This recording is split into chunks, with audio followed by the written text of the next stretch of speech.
Hi guys, back again.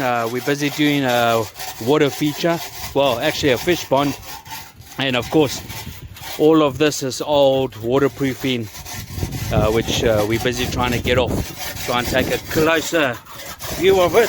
Gotta jump down here, sorry for the noise, but yeah, we got to get all of this off, and using spades as well to try and get it off. And once we got that off, high pressure cleaner, get the rest of the junk off, and then of course we're going to waterproof it. So yeah, we do fish ponds, we do water features. Yeah, we got a high pressure clean, trying to get all this muck off this fish pond here. So this is taking off the hard stuff. It's a swivel nozzle, so as you can see, pretty much getting in there. We'll show you what it looks like after we finish. So we finally got the waterproofing off here. It's this horrible rubber waterproofing. Well, the same thing that we're going to do to recoat this fish pond. And it is a nice pond, and that was lovely and green. And yeah, we're just waiting for the little bit of seepage of water coming through here. You'll see, I mean, you can see the shadow of the trees in there. It's a little bit here and a little bit over there, a little bit in this corner.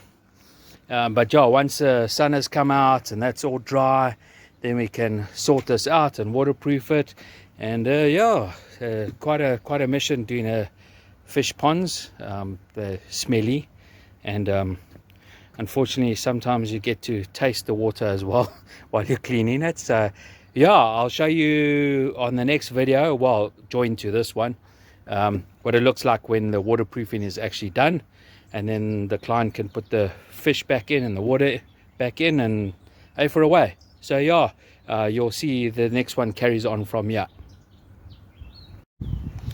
So we got the edges done, except of course when you got funny weather like that, that does not help doing fish ponds. So yeah, we got the edges done, but worried to paint the bottom, even though you see sunshine here. And again, you know, as I said, when you look up there, yeah, it doesn't look so nice.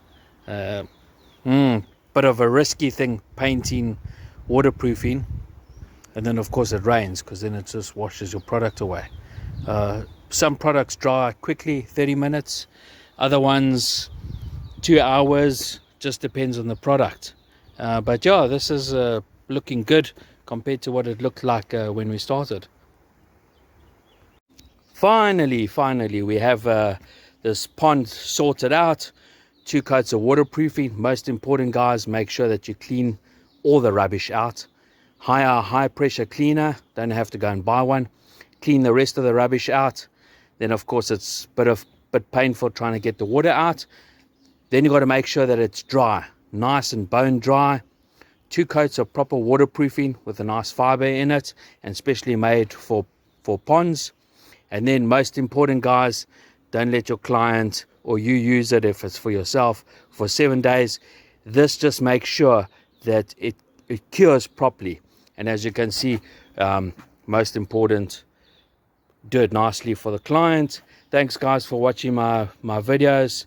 Please like, share, subscribe. Cheers.